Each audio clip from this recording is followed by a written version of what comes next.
So I'm going to go through today and talk to you about my 5 key points of building a healthy soil.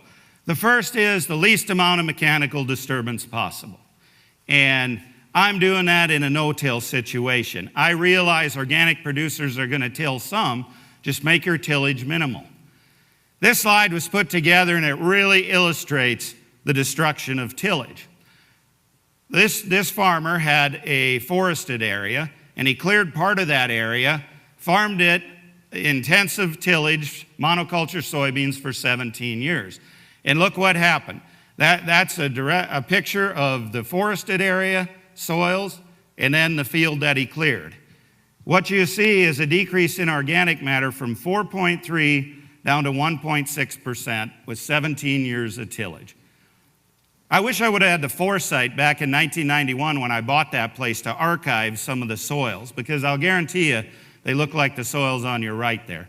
They were compacted, there was no life in them. As I said, we were down to less than 2% organic matter. We had taken the life out of those soils. No-till is a big part of that. And no-till will work anywhere in the world there's production agriculture. I've seen it. It works, and it's key to building healthy soils. The other thing that's key is to take advantage of the natural things that occur in healthy soils, untilled soils. And one of those is mycorrhizal fungi. And I'm not a scientist, so I'm not going to get real in-depth with that. But we don't take advantage of the natural processes that occur in our soil. Mycorrhizal fungi will form a symbiotic relationship with the roots. And what it more or less is doing is it's extending the system, the root network of that plant. So that plant is able to gather and store nutrients and water from a much bigger area. Well, when we till, we destroy this. If we have untilled soils and promote healthy soils, we're going to get more mycorrhizal fungi, and we're going to be able to take advantage of that. And I'll show you some pictures coming up of just how important that is.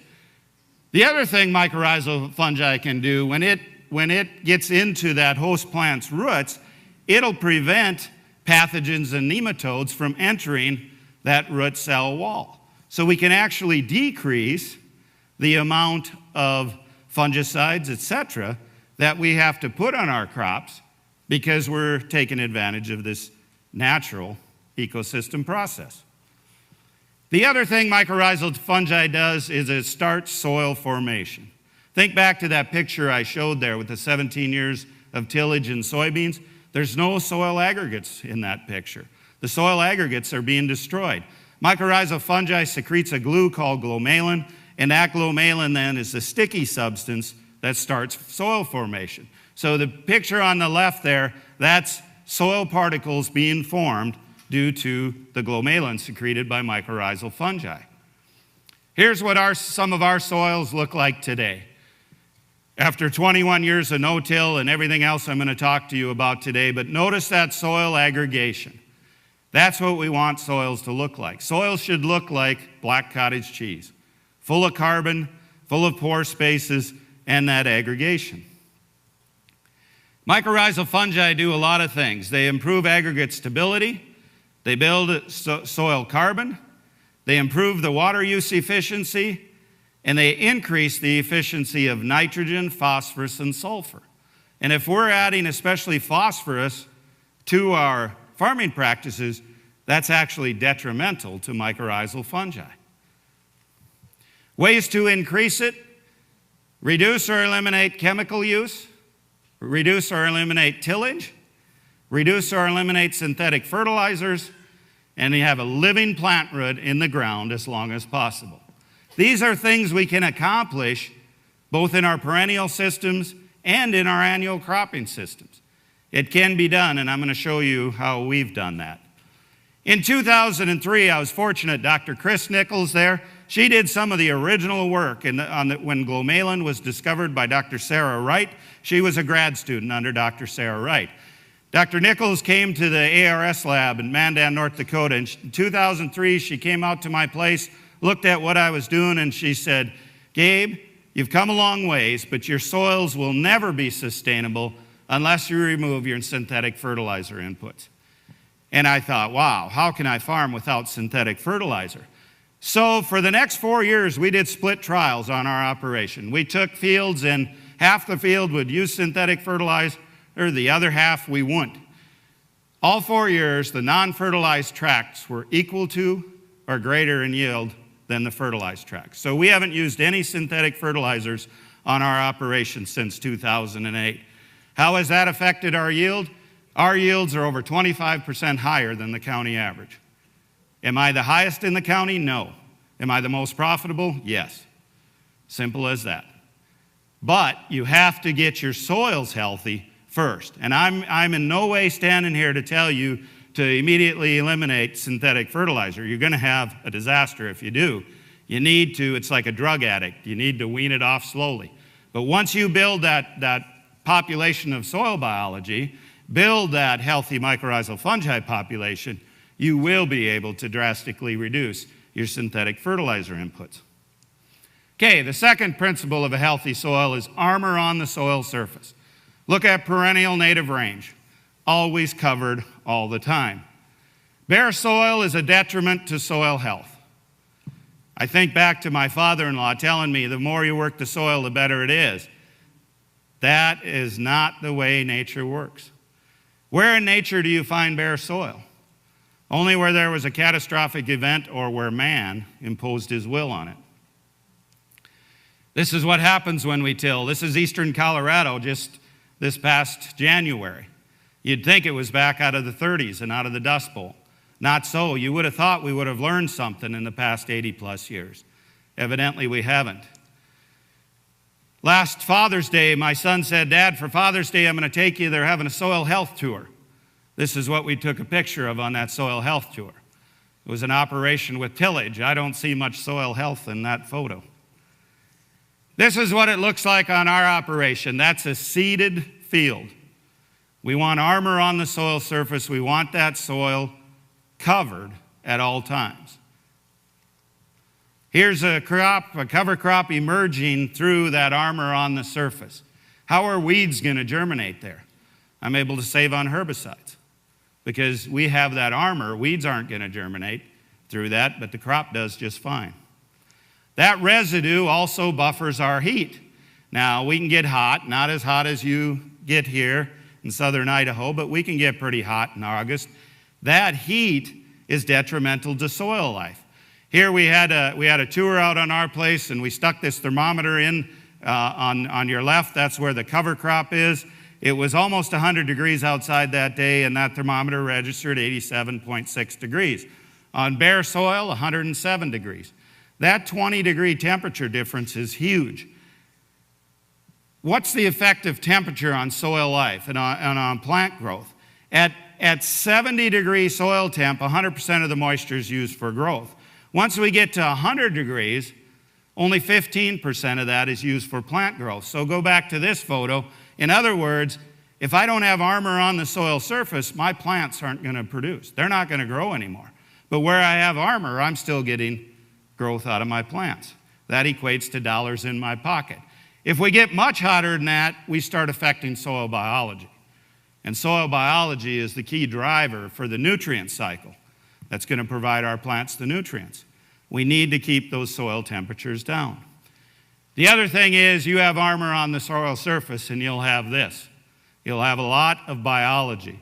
There's more microorganisms in a teaspoonful of healthy soil than there are people on this world. Think about that. Yet how often as producers do we think about feeding that soil biology? How often do we think about protecting it, keeping armor on the soil surface? We need to do that. That's the residue brushed away in the cover crop. I know it's hard to see here, but that's solid earthworm castings. When we bought that farm in 1991, I tell people I could never take a day off and go fishing because you wouldn't find an earthworm on the whole farm. Last spring, we did earthworm counts. 12 inches, 2 inches deep. We were averaging over 60. That's a lot of earthworms. I never transplanted any, didn't bring any in. They came on their own. Build it and they will come, but you have to provide the home for them first. Third principle of building a healthy soil is diversity. Look at true native rangeland. This photo here is from one of our native rangeland pastures. And I tell people I bought that land a number of years ago. I bought it for 2 reasons. Number one, because it was true, healthy native range that hadn't been disturbed. My son teaches range management at the local community college. He brought his class out to this particular paddock, and in 2 hours, they counted over 140 different species of grasses, forbs, and legumes. That's diversity. If we have that type of diversity in a healthy native range, why don't we have it on our cropland? The other reason I bought this pasture was simply because with that many rocks, I'd never be tempted to break it up. In 2006, I had the opportunity to speak at a conference, and this gentleman was there, Dr. Ademir Caligari from Brazil. Dr. Caligari is the world's foremost authority on cover crops. He works for the United Nations, traveling all over the world. He's worked in 65 different countries. And he said 2 things to me at that conference that really stuck out. He said, you give me 2 inches of rainfall a year, 200 inches, or anywhere in between, and I can grow you a cover crop. Well, that told me I can do it in my drier environment. The other thing he said is that cover crops are meant to be seeded in multi-species combinations. And I got thinking, duh, I've been using these 2- and 3-way mixes. Dr. Caligari was talking about 7- and 8- and 10-way mixes. Think back to those native perennial ecosystems. What do you find? You find tremendous diversity. I needed to get that into my cropland.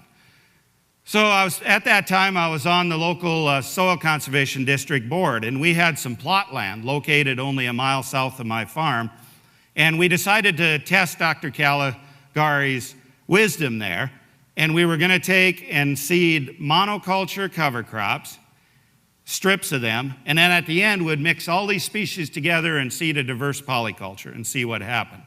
Now, that winter was extremely dry in North Dakota. We didn't have a lot of snow, so we seeded these monocultures and this polyculture into very dry seed bed in the middle of May.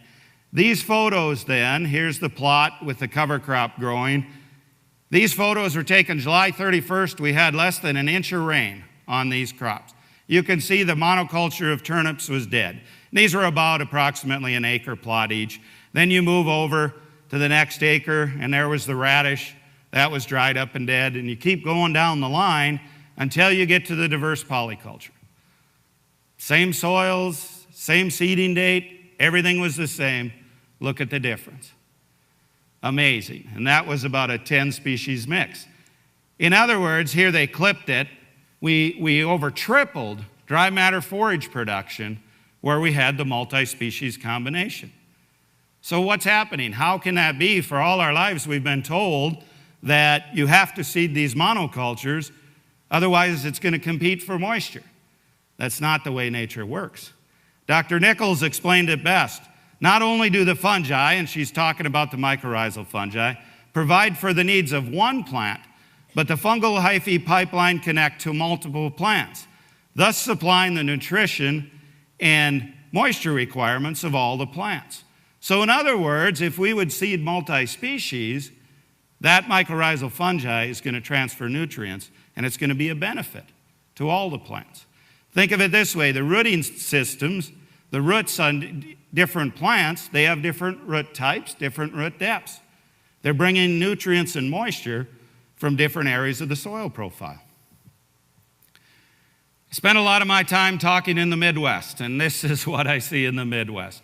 Monoculture of corn, monoculture of beans. Remember this photo. What happens to soils under monocultures? Monocultures are a detriment to soil health. There is no doubt about it. If they weren't, then why in nature don't we find monocultures? So this is what it's evolved to, and I'm jumping ahead. I didn't get to this point overnight. It took a lot of years of trial and error. My son and I have a few sayings on our operation. One of them is that we want to fail every year. If we don't fail at something, we're not trying enough new things.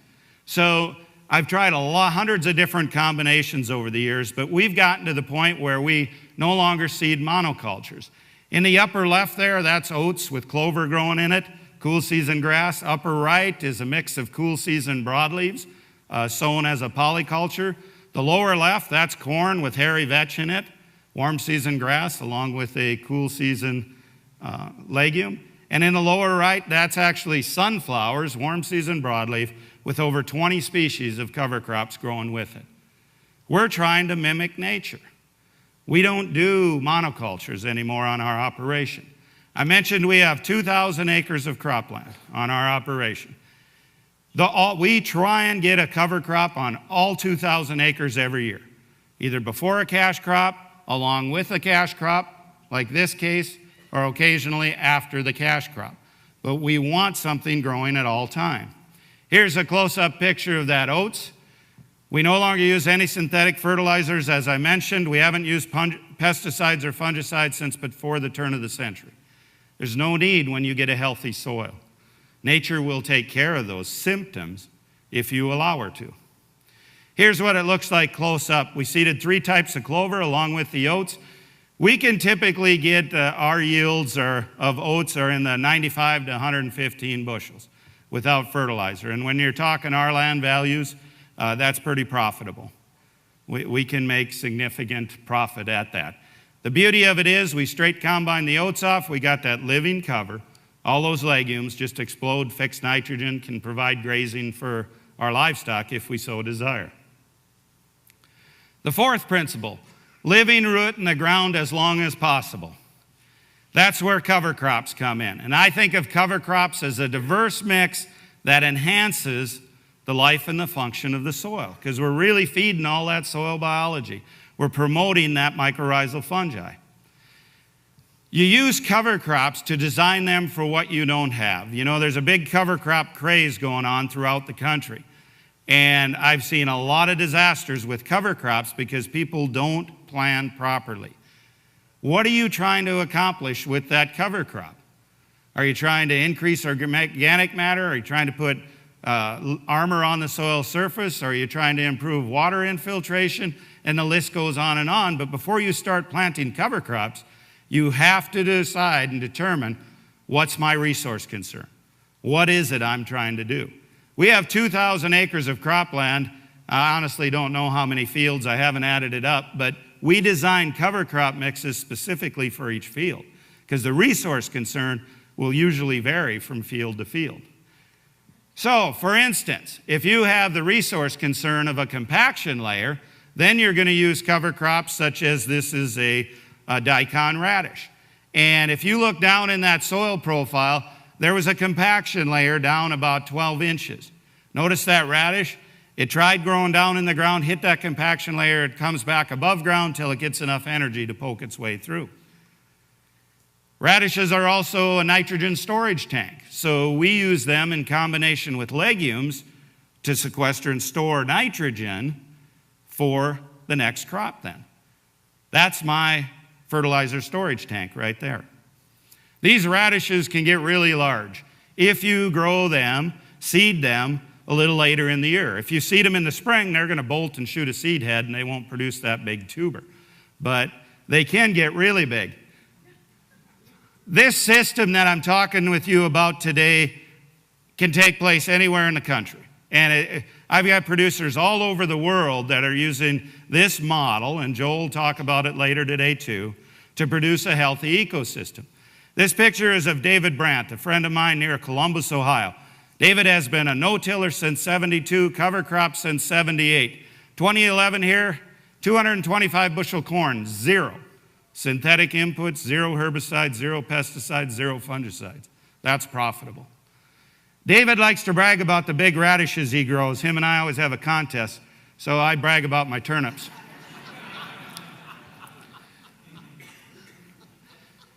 This is a partial list of the cover crops we grew on our ranch here this past year. Don't pay any attention to the species, because that's gonna vary from area to area.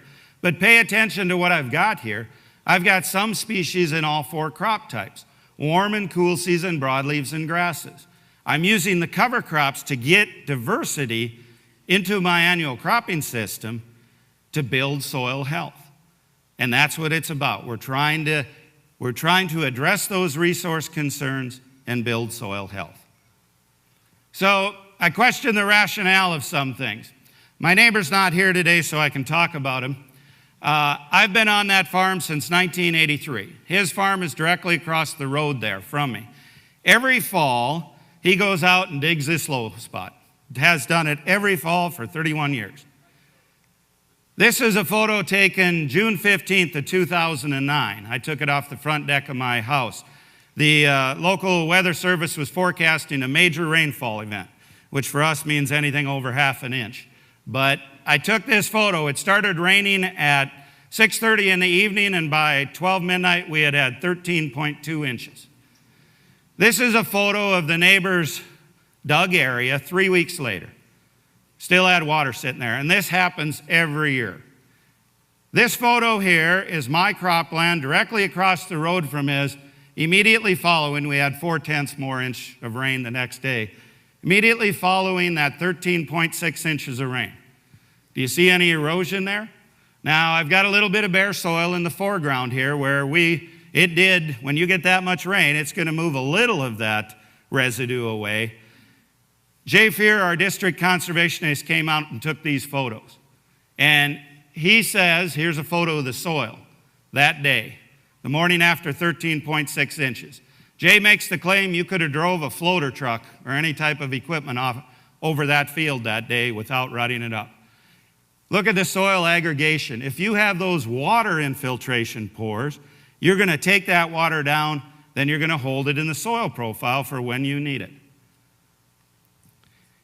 I mentioned when I started out in 1991, we could infiltrate 1/2 inch per hour. 2011, the last time NRCS come out and tested my soils, we can infiltrate over 8 inches an hour now. I've never seen it rain 8 inches an hour.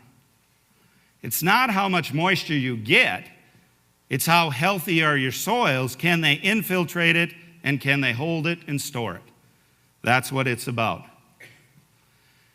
The fifth thing, animal impact. The fifth principle of building a healthy soil. I own this newspaper, the Prairie Farmer, from 1871. And it depicts the bison and the wolves following the bison, keeping them moving. How were soils formed? Soils were formed in conjunction with herbivores. Why don't we have that in agriculture today? We had these large herds of bison, etc., moving across the plains, and then we also had the local animals, the rabbits, grasshoppers, all these insects. They were taking this forage, the biomass, and cycling it through.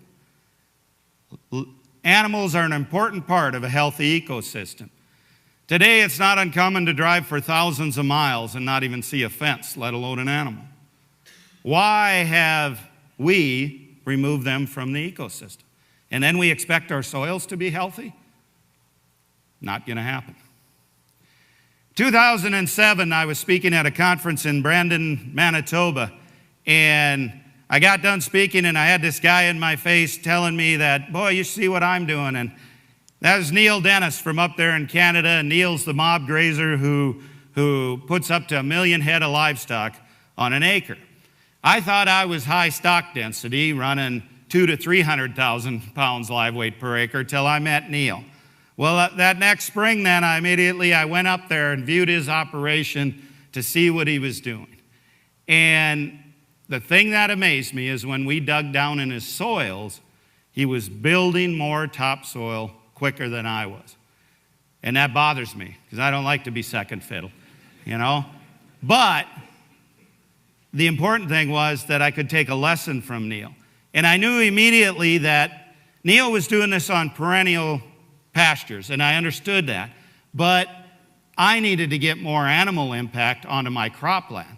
That was the missing link in building soil health further on my cropland. So this is our ranch today. This isn't quite all of it, but the light blue areas are cropland. The light green areas are tame grass pastures. In other words, it was tilled at one time and now is seeded back to perennials. And then the yellow area is our perennial pastures. I mentioned we had 3 pastures starting out. We now have over 100 permanent pastures, but an infinite number of smaller ones. When we took over that operation, we could run 65 cow-calf pairs and about 35 yearlings. Today we're running 350 cow-calf pairs, 400 to 800 yearling and grass-finished cattle, plus some other livestock I'll talk to you about. But why I wanted to show you with this map is to show you that we're able to integrate all three of these, the perennial natives, the perennial tame grass pastures, and the cropland. We integrate them all and graze livestock on all of them. Now, one of the easiest ways to get started into grazing animals on cropland is with fall-seeded biennials. This photo was taken here in early October. We had just harvested a crop and then went in there and seeded. In this case, it's a combination of winter triticale, a forage winter wheat, hairy vetch, sweet clover, and there's some radish in there. And it's just poking through the ground there in October, even though we froze many, many, many times before that. So what we'll do then, we'll let that go, and then the next spring, we'll mob graze high stock densities on these high carbon biennials. And we build very small paddocks. This photo I'm just using for illustration was taken on some tame grass pasture. But we'll go out there, and I don't care if you even have one animal, you can do high stock density grazing. Just make your area small enough. That's all there is. So we'll go out there in the morning and we'll roll up the previous day's paddock, set up the new days, takes about an hour. We'll use these bat latches in the lower left. Bat latches are a little solar-powered gate opener. That's a bungee cord attached to them. We punch the time in, we want that to open, and then the livestock move themselves the rest of the day, so we don't have to be there. So when we're using this as a tool, and that's all mob grazing is it's a tool, just like no-till is a tool, cover crops are a tool. These are all tools, but we'll use that to address our resource concern. And in this particular case, where we're mob grazing these fall-seeded biennials, our resource concern is trying to get more armor on the soil surface. So we let that go, that in order that cover crop get to a higher carbon state. Now, obviously for gain, if we wanted maximum gain on the livestock, we'd graze it, when it's more immature. But we want the higher carbon state. There, the bat latch just opened, and in this particular photo, there's about 675,000 pounds of live weight per acre that are moving on to the next break. And there is what we're left with. That solid mat of carbon on the soil surface, the armor that's going to protect that soil. We only want the livestock to eat about a third of the above ground biomass. What happened when the herds of bison were moving across the Great Plains? Were they eating everything? No, they were trampling way more than they were eating. But it's that biomass on the soil surface that causes nutrient cycling. It's armor to protect the soil. It's preventing from the temperatures rising. It's preventing from wind erosion and doing all these healthy things that occur in a healthy ecosystem. Then what we can do, this is a photo just 3 days later. So we were grazing this at a higher carbon state. It was already starting to form a seed head. So when we run those livestock on there, they trample it, and it's going to die. And then I don't need a herbicide, and I can go in there immediately and seed again. Now, our window growing season is not very long. I don't have time then to get a cash crop established, but I can certainly get another cover crop established in there, which is what we do. In this particular case, we're going in with a very diverse mix. It's during the warm time of the year, so we're primarily going to use warm season species.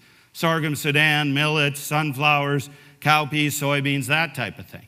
I still add in some cool season species just because in case we get one of these cold fronts blowing through, which can happen, we'll have something that's able to cope with those temperatures. But look what I'm doing with this amount of diversity. I'm really accelerating biological time. If I would seed these as monocultures, it'd take me 20 years to accomplish what I'm able to do in 1 year. Here's the seed just poking up through the soil surface. Notice that aggregation there. I don't like this photo. There's too much bare soil, but it does show how all these seeds seeded together at the same depth do just fine. And they come up and grow just fine together. We're optimizing solar energy collection with these diverse cover crops. If you have a monoculture growing out there, how many leaf sizes and shapes do you have? One. No matter what direction that sun is from this field, I'm going to be harvesting solar energy. And that's what it's about for us as producers. We want to capture that soil energy, sequester it as carbon, and start the nutrient cycle, feed soil biology. So if we get any moisture at all, this photo was taken with about 2 inches of moisture on it, and we can get some really good growth. Remember, my soil temps are kept lower. I don't evaporate down as deep.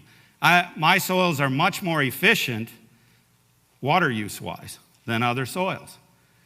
Then we have a lot of options with that cover crop. We tend to grass finish things, so we can turn some animals onto that warm season cover crop and grass finish. When we do that, we do not run near as high a stock density because we're shooting for maximum gain. We want those livestock gaining 2.5 pounds a day, and they'll do it on these warm season mixes. Or we can let it go and just let it continue to sequester carbon and to build biomass. And that's what it looks like then after a frost. Remember, extend the growing season. I used to think that, our average last frost in the spring is mid-May. First one comes in the fall, early September. I thought that narrow window was my growing season. As we've gotten a healthier soil, the biology in the soil keep the soil temperature warmer. We can easily grow species up until Thanksgiving most years. Now this year with the cold we've had, we're probably done for the year. Here's how we convert most of our cover crops to dollars though. We used to calve in February and March, which is the reason I have no hair, because it just doesn't work in North Dakota. We now calve in late May and June out on grass. We leave the calves on the cows all winter out there grazing. And they do just fine. The beauty of these cover crops is you can add so many different species and you can balance their rations. This calf here is eating hairy vetch. Hairy vetch in December will still be 18% crude protein. Their nutritional needs are met by the cover crop. Why in the world would I want to go put up hay, spend dollars? We have a motto on our operation. We want to sign the back of the check and not the front. It's a pretty good motto. It leaves a lot more in your pocket. It does. It works good. It's a lot of fun, too. Allows me to come to Idaho when I could be home working, feeding hay. I'll tell you a little story with this here. This fall, we had father-son. They had heard about our operation, traveled up for a tour. And they were explaining their operation to me. They ran 1,000 cow-calf pairs, and then they backgrounded the calves. And they said, well, we got 2 hay machines. We put up hay. We got 3 balers. We got 2 semis to haul that hay home. And then in the winter, we start 4 tractors every day to feed those 1,000 cows and their calves. And they turned to my son, and they asked him, well, what's your day like? And he says, in the winter. And he says, well, I usually get up and make some coffee, and then I sit in the recliner and watch TV. He says, my biggest problem is I wear out too many recliners. Last year, we wintered 350 cow-calf pairs. We started a tractor once. Animals have 4 legs for a reason. We don't need to provide them with a bed and breakfast. Let them find it on their own. And they prefer to do that. I honestly believe they're happier doing that than if we would confine them. When we start confining animals, we start causing more problems. And they can do it when it's real cold. That's not muskox. That's 350 cow-calf pairs grazing cover crops at over 40 degrees below zero. I actually felt a little sorry for my son as I sat in the pickup and he walked out and took this picture. But they're doing just fine, and they survive just fine. Now, part of the problem is you got to make sure you have the type of cattle that can withstand those conditions. But we do by letting nature make the selection. Then what we're able to do when we trample all that residue onto the soil surface, and remember when we're grazing in the winter, it's just like in the summer, we don't want those livestock to eat all that. We want to trample residue, but we can build topsoil. This photo here, see where the blue lines are? That's the residue, the cover crop we trampled 3 years later. That's about 3 inches of new topsoil that we're building. Now, I'm not going to call it all topsoil. It's biomass also. It's organic material laid down on top. But we're able to accelerate soil formation by using the principles of nature. Here's what I like to say. 1/3 for the critters above ground, 2/3 for those below ground. That's what it looks like in the spring then after we grazed one of these cover crops. We have that armor on the soil surface protecting the soil.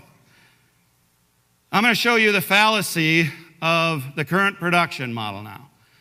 This particular field here, we went and took standard NP and K soil test. I know that's too small to read, but in the upper left it says pounds of nitrogen in the top 10 inches of soil, 2 feet of soil profile is 10 pounds. How many bushel corn crop can you get off 10 pounds of N? Not much, I heard. I'll show you what I can do on 10 units of N. Here we are planting into that residue. When I say I'm a no-tiller, I'm a no-tiller. On the left is planted, on the right is not. I don't use trash whippers, that's way too much tillage. Don't use row markers, too much tillage. Okay? We don't want to disturb that armor. We want that protection there. Here's photos then. I plant corn about May 15th. Here's June 16th, July 1st. Where's the residue? I'm not out there cultivating, I'll tell you that. Where's the residue going? Here's a photo of that same corn crop then at tasseling time.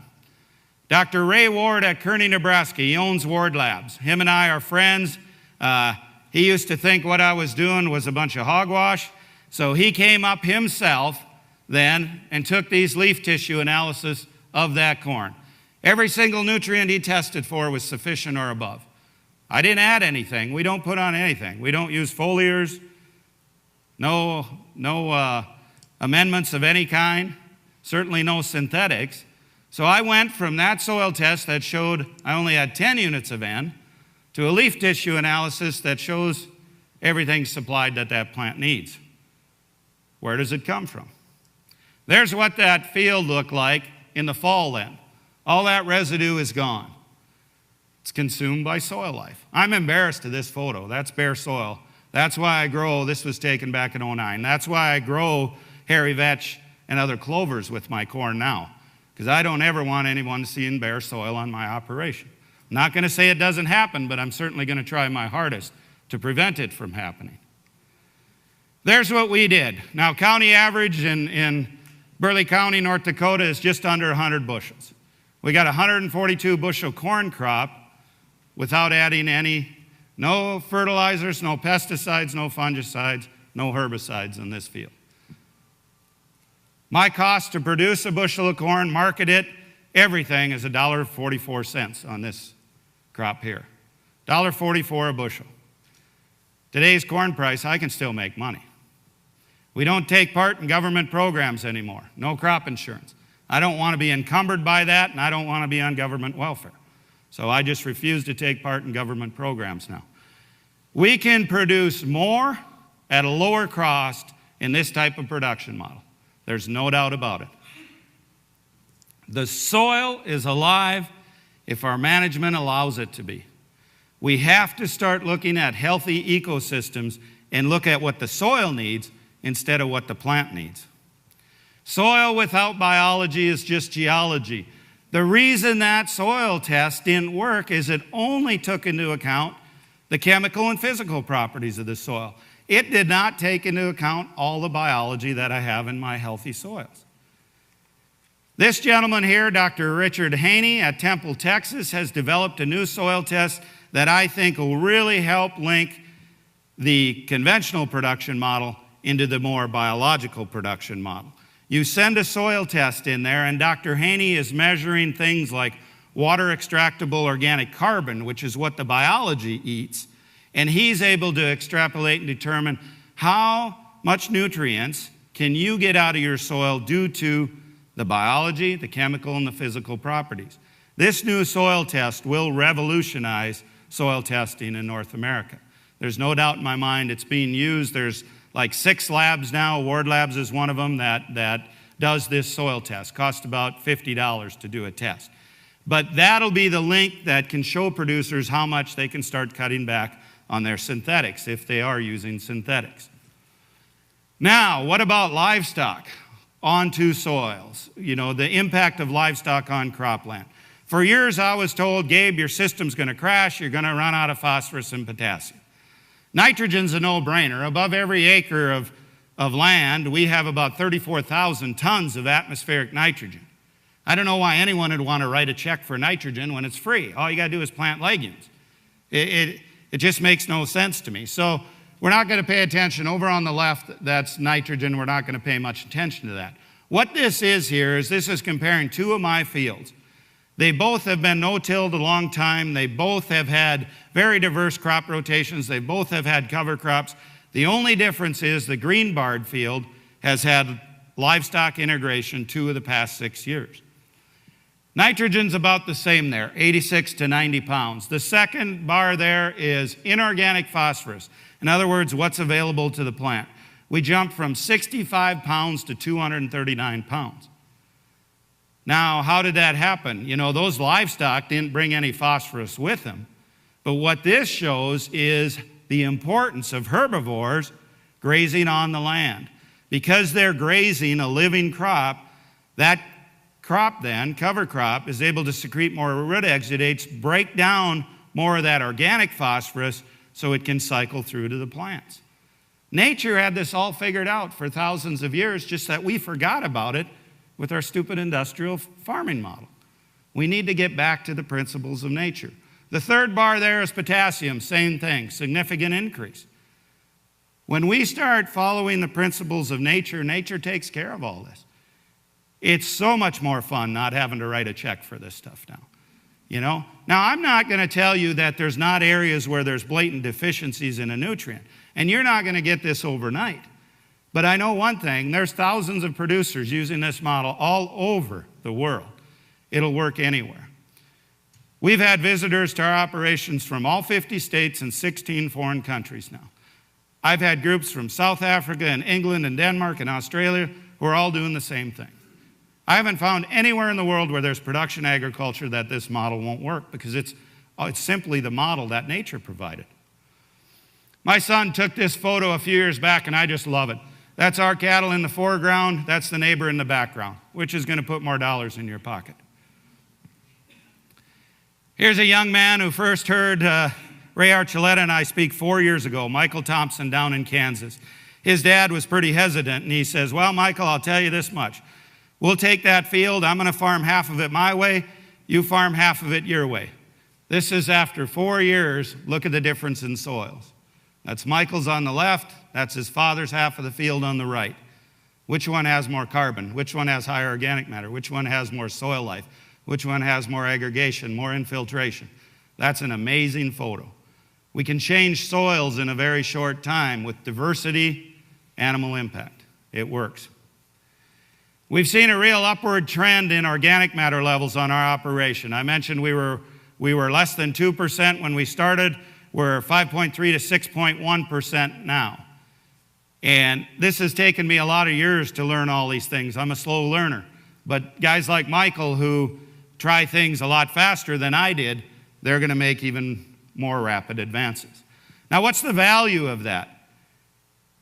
Take a look at organic matter levels, and then you can start extrapolating out the amount of nitrogen, phosphorus, potassium, sulfur in your soils. A 1% organic matter soils has about $751 per acre of those nutrients in it. My 5% organic matter soils, I'm over $3,700 of nutrients in there. Back when I used to you have to use a banker, I went to him and I said, I want to put that on my balance sheet. And he said, well, I can't do that. And I said, why? You allow Joe to prepay fertilizer, put it on there. He says, you got a point. Now I no longer use a banker, and it's a lot more fun. Now, in your dry environment here, I'm going to run through this little analogy, the importance of water holding capacity of soils. When I started out, I have silt loam soils, so the middle column there. Less than 2% organic matter. I could only hold a little under 2 inches of moisture per foot of the soil profile. So in a 4-foot soil profile, I could hold a little under 8 inches of water. Today, I'm well over 5%. I can hold over 20 inches of water. We only get 15 inches on the average per year. I can hold all the moisture that falls on our operation. It's not how much moisture you get, it's how much you use. 2 weeks ago, I was in southeastern Missouri, in the Delta region. They get over 50 inches of annual precipitation, and they're applying 50 inches plus of irrigated water to produce 200 bushel corn. Well, I put together a slide. I showed you my yields. I'm producing about just under 9.5 bushels of corn per inch of water. They were producing barely 2. I showed them. I said, if you had my water use efficiency, you'd be producing 950 bushel corn, right? Very inefficient system they have. It doesn't make sense. They cannot compete production-wise with what we can do with healthy soils. Okay, so for 1% organic matter in the top 6 inches of the soil profile, you'll hold about 27,000 gallons of water. These are approximately, okay? There's a few variables in there. So in 1993, when I started our 5,000 acre ranch, we could hold 256,500,000 gallons of water. That sounds like a lot, but today we can hold over 810 million gallons of water. That's huge. Think of the ramifications. Now, let's carry that out even further. Understand there's a reservoir called Hubbard Reservoir near you. It's 4,060 acre feet. It'll hold about 1,322,955,000 gallons of water. At the rate we're improving our organic matter on our farm, we're going to be over 10% pretty soon. In other words, our 5,000 acre ranch will hold more water than the Hubbard Reservoir will. That's the potential each of you as producers has. I don't care what scale you're talking about, whether you're talking about a 1/4 acre urban vegetable farm or whether you're talking a large ranch, the water holding capacity is up to you. Don't blame it on drought or how much rain falls. We all have the ability to change our soils. Soil carbon, then, is the key driver for the nutritional status of plants, and it is the key driver for moisture holding capacity. In other words, soil carbon is the key driver for farm profit. Any farm you go on, that's going to be the key driver for farm profit. All living things are based on carbon. We have to start thinking of our operations in terms of carbon. I'm going to show you now, just if you don't think I'm crazy by now, I'm going to prove it to you. Okay? Me and David Brandt, who I showed you a picture of, and Gail Fuller down in Kansas, we have a contest every year to see who can do the craziest thing. Well, I got thinking about cover crops, and then I got thinking about my garden. And first I'll talk a little bit about, I had some potato growers there, and they said, Gabe, it's all well and good what you're doing, but we're potato growers, we can't do it no-till. So I thought about that one winter. So this is my no-till potatoes. We lay down a little layer of compost, and you can see the potato seed. We just lay it on top. Then we fire up a tractor, roll a round bale of alfalfa hay over it, come back in the fall, peel back the alfalfa hay, and there's our potatoes. We can do it no-till. It's easy, it works good. You got to be a little careful of the thickness of the hay. Potatoes aren't going to be quite as large, but it's sure a lot easier to pick potatoes this way, and they're clean and they're healthy. Now, what I did for the garden was we took 30 species of vegetables, 20 species of annual flowers, 20 species of cover crop seed, mixed them all together, put them in the drill, and seeded 30 acres. That's our garden. It was absolutely fantastic. The wife had asked me, what do you want for supper? Whatever I tripped over, that's what we were eating. In the middle there, that's the potatoes we harvested. You know, we're dry land, don't have any water, any moisture to irrigate with, but we don't have to because we're taking advantage of the biology in the soils and the natural ecosystem in the soils, the mycorrhizal fungi moving those nutrients and that water. Works fantastic. We took all we wanted and then donated the rest to needy families, and it's a good project. Then after that, we ran the grass-finished beef on there, we ran the poultry on there, worked extremely well. We're stacking enterprises. Vandana Shiva said this, in nature's economy, the currency is not money, it is life. So think of what I was doing when I had this 70 species mix. I'm adding as much life as possible to those soils. I had as much biological impact on those soils in 1 year as it would if it would have took 70 years if I would have planted them all as monocultures. We're accelerating biological time. That's all we're doing. On our operation then, it's about feeding the whole. We want to feed everything. We don't look at everything as independent. One of the things we do is we spend a lot of time paying attention to insects. On all the cover crops and annual crops we grow, we want species flowering at all times because they're going to attract both the pollinator insects and the predator insects. I mentioned that I haven't used an insecticide since before the turn of the century. There's no need because we give a home to all the predator insects. They're going to take care of all the pests. Good friend of mine, Dr. Jonathan Lundgren, he's an entomologist at ARS in Brookings, South Dakota, told me this. For every one insect species that's a pest, there's 1,700 that are either beneficial or indifferent. So as producers, we're focused on killing that one pest. Meanwhile, we're killing everything else that could take care of that one pest. Makes absolutely no sense. Sign the back of the check, not the front. We also have to focus on the life in the soil. All that biology that's in the soil, because that's what drives nutrient cycling. We also have a tremendous amount of wildlife on our operation. We're located now in city jurisdiction. The city of Bismarck's one of the fastest growing metropolitan areas in the U.S. We have a huge wildlife population on our ranch. The wildlife knows where they have a healthy home. Now, I'm not going to get into livestock very much today. I'm going to speed through this on account of time. But on our operation, we run 350 cow-calf pairs. We have 400 to 800 stocker cattle, along with grass-finished beef. And then we also have a ewe flock, and we're raising grass-finished lambs. We run these together to try and mimic the native ecosystem. What it was. You know, there's no longer bison where we're at. My neighbors would get upset if bison were drinking out of their swimming pool, so I gotta mimic that how I can. So we have cattle, we have sheep, we have broilers. Now, we're limited a little bit. There is no slaughter facility in North or South Dakota, so they limit us to 999 broilers, which is about as many as my son can talk his mom and dad into helping him butcher, But we run those broilers then out on these cover crops. Works extremely well.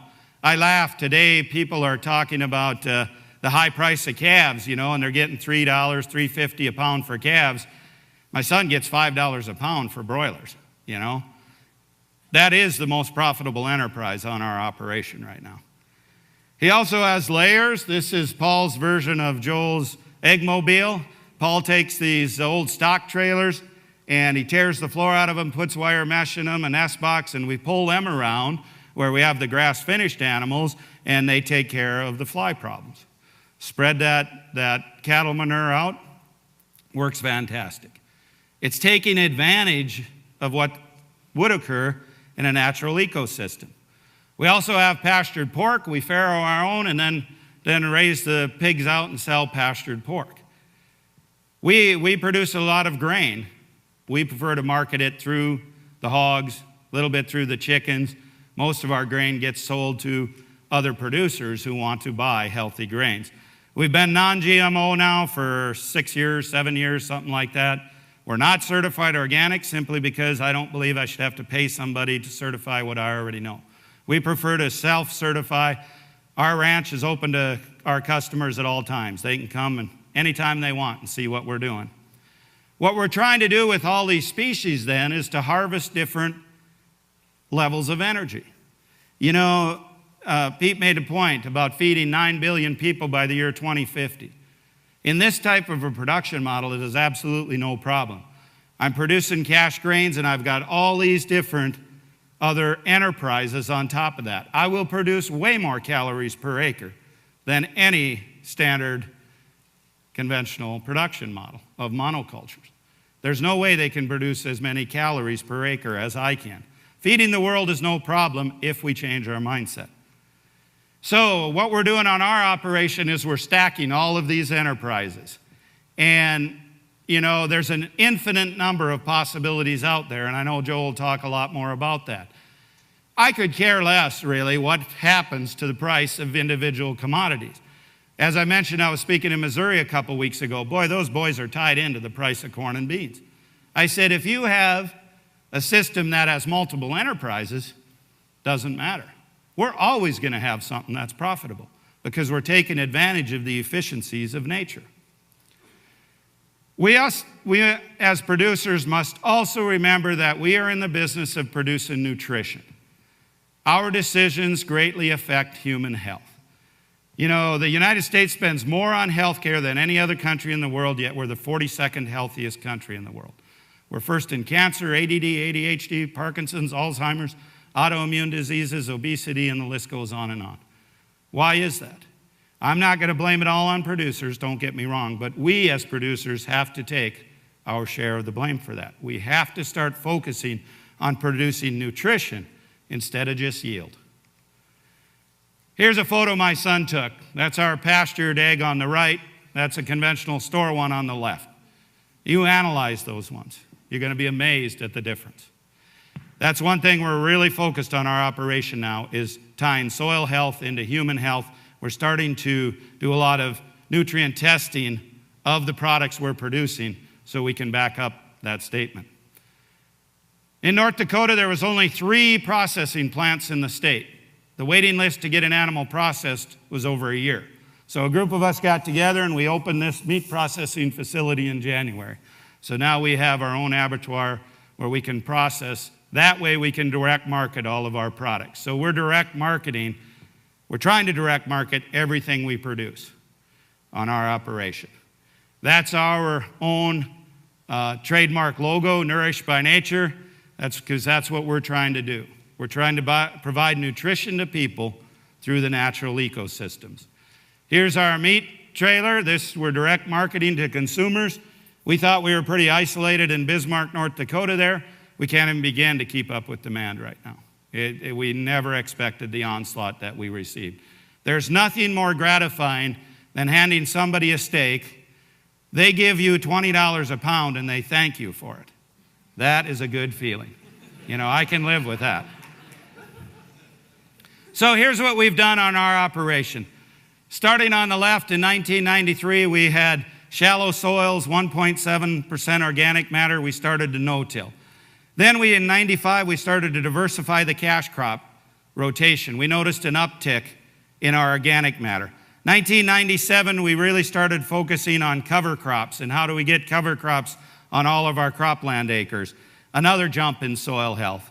2006, then, we really started planting the multi-species cover crops, and then we started adding mob grazing and integrating all these different livestock species on the land. Each one of those things we did, we saw a marked improvement in the health of our land, in the health of the ecosystem, in the water holding capacity. And now here in 2013, we have a plot of land that we've now risen to 11.1% organic matter using these principles. We can improve soil health much, much faster than we used to think possible. It's just a matter of following the principles of nature. If you have healthy soil, you're going to have clean water, you're going to have clean air, you're going to have healthy plants, healthy animals, and healthy people. And that's what it's about on our operation. How do we produce a healthy ecosystem and equate it to healthy humans? So, with that, there's my contact information. Feel free to contact me or my son at any time. We'll be happy to visit with you.